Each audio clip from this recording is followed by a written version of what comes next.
Ma définition de l'open innovation, c'est à la fois travailler avec son écosystème interne, mais également développer les méthodes d'innovation collaborative au sein de l'entreprise afin de désiloter les métiers.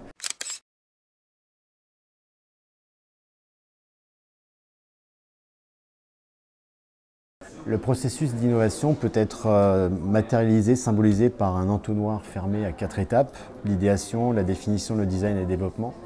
Et Henri Chesbrough a défini l'open innovation comme, on va dire, l'ouverture de cet entonnoir pour faire un peu respirer l'entreprise en faisant sortir des idées qui ont pu émerger dans l'entreprise, mais surtout en essayant d'intégrer des technologies qui viennent d'un écosystème extérieur. Cette définition-là de l'open innovation, elle doit être complétée selon moi par une phase d'ouverture au sein de l'entreprise qui naturellement a été construite sur des silos de métiers, des silos disciplinaires.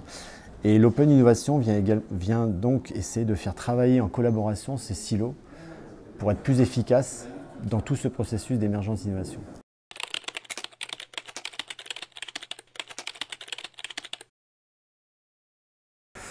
Donc il y a un exemple qui me revient à l'esprit qu'on a fait en fin d'année 2013, qu'on a appelé Electromobilaton, et dans lequel on a développé des applications mobiles pour nos techniciens de terrain et notamment pour des prises de mesures acoustiques. Et on a fait un processus qui s'est déroulé en 2 étapes. Une première étape qui était un hackathon de 2 jours avec des développeurs, des designers externes et les gens des métiers qui devaient utiliser l'application. Et ensuite qui s'est poursuivi par une phase de développement agile en 3 mois dans lequel on a itéré avec les utilisateurs finaux pour essayer d'aboutir à l'application la plus utile pour eux. Et aujourd'hui, cette application, elle est utilisée, elle a été industrialisée pour ces métiers-là, et donc elle est utilisée au jour le jour, et on essaie toujours de l'améliorer parce que c'était qu'une première version, c'était ce qu'on appelle un MVP dans le jargon des startups, et maintenant il faut itérer pour lui apporter plus de valeur ajoutée sur des fonctionnalités qu'on n'a pas pu développer au départ, quoi.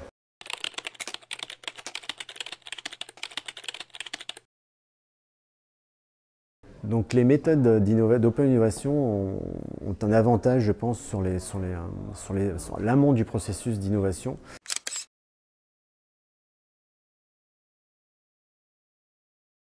Sur l'idéation et le prototypage rapide, et ça évite de faire des développements inutiles de fonctions qui ne seront pas utilisées par la suite, en intégrant tout de suite l'utilisateur final. C'est quelque chose qui est assez nouveau, c'est-à-dire que dans les processus cycle en V classiques, on définit un cahier des charges, on fait les développements et on voit l'utilisateur vraiment à la fin.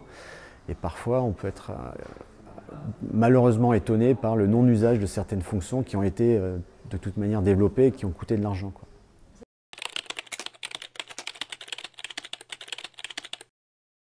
Donc selon moi, les barrières au développement des démarches d'open innovation sont de 3 types.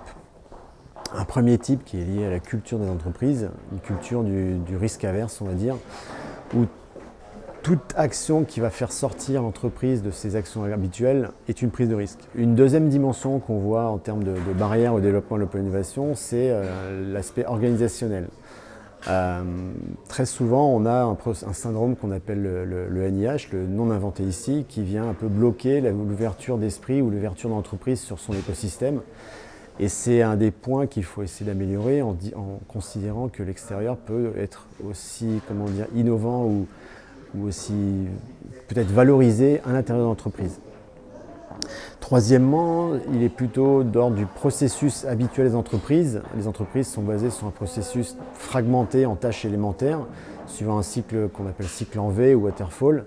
Et l'open innovation vient un peu déstabiliser ce système en venant co-construire avec le client, entre toutes les entités, entre tous les métiers, pour essayer d'aboutir très rapidement sur une phase amont à des prototypes qu'on peut tester très facilement avant même d'avoir défini les cahiers des charges finalement.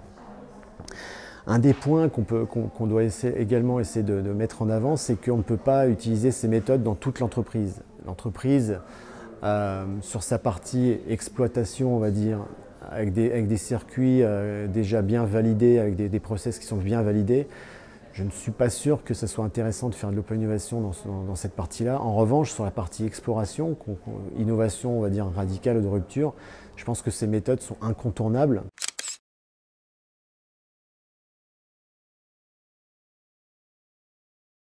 parce qu'elles permettent à la fois d'accélérer l'expérimentation et surtout d'écarter tout de suite très tôt des pistes qui ne créent pas de valeur.